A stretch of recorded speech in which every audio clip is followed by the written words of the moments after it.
राहुल गांधी जब पहली बार अमेठी में चुनाव लड़ने आए थे तब प्रियंका गांधी आगे चल रही थी और राहुल पीछे। ये बात 2004 की है। फिर जब 2014 में जीतने के बाद राहुल अमेठी आए तब वो आगे चल रहे थे और प्रियंका पीछे।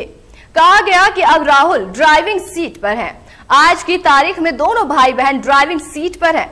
अब ये संयोग है या फिर प्रयोग कि दोनों की चुनाव लड़ने का सस्पेंस बना हुआ है। रायबरेली से लेकर अमेठी तक चर्चा है कि 26 अप्रैल को कांग्रेस नेता राहुल गांधी और प्रियंका गांधी चुनाव लड़ने का ऐलान कर सकते हैं। अगर ऐसा हुआ तो कैसा रहेगा चुनाव? बीजेपी ने अमेठी से केंद्रीय मंत्री स्मृति ईरानी को टिकट दिया है, जबकि रायबरेली से अभी बीजेपी का उम्मीदवार भी फाइनल नहीं हुआ है। अब तक रायबरेली से चुनाव लड़ रहे और जीत रही सोनिया गांधी राज्यसभा पहुंच चुकी है और ऐसे में उनके बाद अब इस सीट से चुनाव कौन लड़ेगा? परिवार से प्रियंका गांधी या फिर पार्टी का कोई और नेता? इसके जवाब में यूपी के कांग्रेस प्रभारी अविनाश पांडे ने हाल ही में कहा, रणनीति राजनीति भी है, तो क्या ये 26 अप्रैल वाली कहानी भी रणनीति का हिस्सा तो नहीं? दरअसल रायबरेली दशकों तक ये कांग्रेस और गांधी नेहरू परिवार का गढ़ रहा। अमेठी में कांग्रेस ऑफिस में सन्नाटा पसरा है। राहुल बिना सब सुना का बैनर बस लगा है। कांग्रेस ऑफिस देखकर लग नहीं रहा है कि महीने बाद चुनाव होने हैं यहाँ। आपको बता दें कि जब पहली बार राहुल गांधी अमेठी में चुनाव लड़ने आए थे तब प्रियंका गांधी आगे चल रही थी और राहुल गांधी पीछे।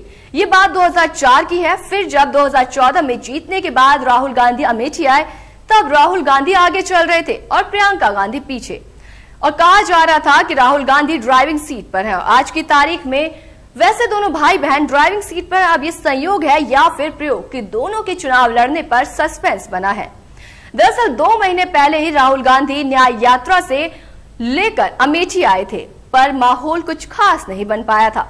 अमेठी के लोग इंतजार ही करते रहे कि राहुल गांधी उनके लिए दिल को छूने वाले 2 शब्द कहेंगे, जबकि वे यहां से 15 सालों तक सांसद रहे। दरअसल पिछला लोकसभा चुनाव हारने के बाद से ही राहुल गांधी ने अमेठी का मोह छोड़ दिया। पिछले 5 सालों में वे सिर्फ 3 बार यहां आए। उन्होंने अमेठी को यहां के लोकल नेताओं के भरोसे छोड़ दिया। उधर केंद्रीय गृह मंत्री और बीजेपी के चाणक्य कहे जाने वाले अमित शाह ने अपने को एक टास्क दिया था विपक्ष के लोगों को बीजेपी में शामिल कराने का। हर दिन अमेठी के कुछ कांग्रेस नेता बीजेपी में जा रहे हैं। सब ये मानकर चल रहे हैं कि अमेठी में कांग्रेस की कहानी का द एंड हो चुका है। इस राजनीतिक कहानी के दूसरे छोर पर है राहुल गांधी, जिनका ना तो अपना कोई घर है अमेठी में और ना ही वे यहाँ के वोटर हैं। राजनीति में टाइमिंग और मैसेज पूरी बाजी पलट देते हैं और इस मामले में स्मृति ईरानी उनसे हर लिहाज में भारी पड़ रही हैं। 2014 में चुनाव हारने के बाद भी उन्होंने अमेठी को हमेशा अपना घर माना और यहाँ के वोटरों को अपना परिवार। अब राहुल की इसी कमजोरी को उन्होंने अपना इमोशनल दाव बना लिया है। अमेठी लोकसभा में विधानसभा की 5 सीटें हैं। 2 सीटें समाजवादी पार्टी जीत गई है और बाकी 3 पर बीजेपी का कब्जा रहा। हाल में हुए राज्यसभा चुनाव में समाजवादी पार्टी के दोनों विधायकों ने बीजेपी की मदद की और पिछले कई चुनाव में समाजवादी पार्टी लोकसभा चुनाव में कांग्रेस का समर्थन करती रही है। अखिलेश यादव ने कांग्रेस से कहा कि अगर राहुल और प्रियंका में से कोई चुनाव नहीं लड़ रहे हैं तो फिर बड़ा गलत मैसेज जाएगा। यूपी में कांग्रेस अपने सबसे बुरे दौर से गुजर रही है। एक गलत फैसला पार्टी को डुबो सकती है। अब ये राहुल और प्रियंका को तय करना है, उनका रास्ता कांग्रेस को बचाने का है या फिर पार्टी के भाग्य भरोसे छोड़ देना है।